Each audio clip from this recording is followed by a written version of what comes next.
Assalamualaikum warahmatullahi wabarakatuh.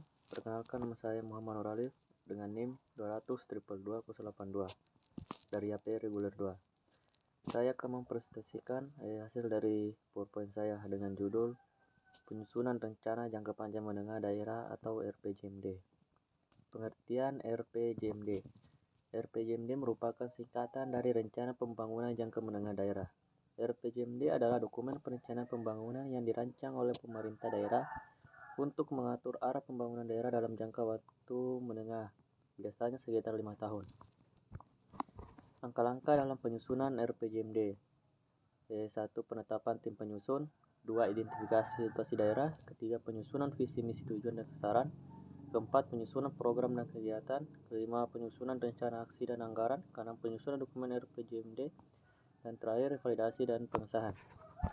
Komponen-komponen dalam penyusunan RPJMD. Yang pertama, visi dan misi pembangunan daerah. Kedua, analisis situasi daerah. 3. Strategi pembangunan. 4. Sasaran pembangunan. 5. Program dan kegiatan pembangunan. 6. Rencana keuangan. Dan terakhir, mekanisme monitoring dan evaluasi. Tujuan RPJMD: mengatur arah pembangunan, mencapai visi dan misi pembangunan, memperbaiki kualitas hidup masyarakat, mendorong pertumbuhan ekonomi daerah, meningkatkan koordinasi dan sinergi antar sektor, meningkatkan akuntabilitas dan transparansi, menjamin kelanjutan pembangunan. Sasaran penyusunan RPJMD.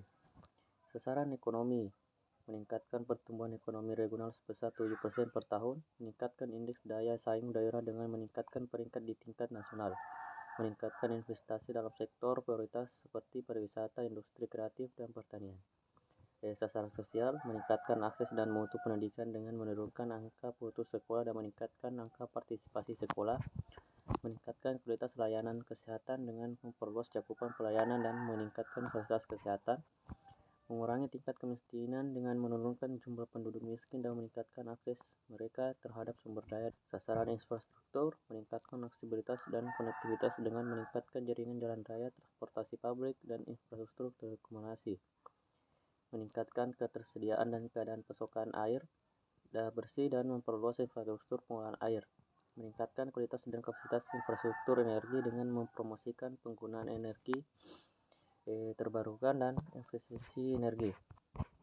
Sasaran lingkungan: meningkatkan pengolahan limbah dan pengendalian polusi dengan meningkatkan infrastruktur pengolahan limbah dan penegakan regulasi lingkungan, mempertahankan keberlanjutan sumber daya alam dengan memperkuat pengolahan hutan, perikanan, dan konservasi lingkungan, pengurangan dampak perubahan iklim dengan mendorong penggunaan energi terbaru dan mengurangi emisi gas rumah kaca.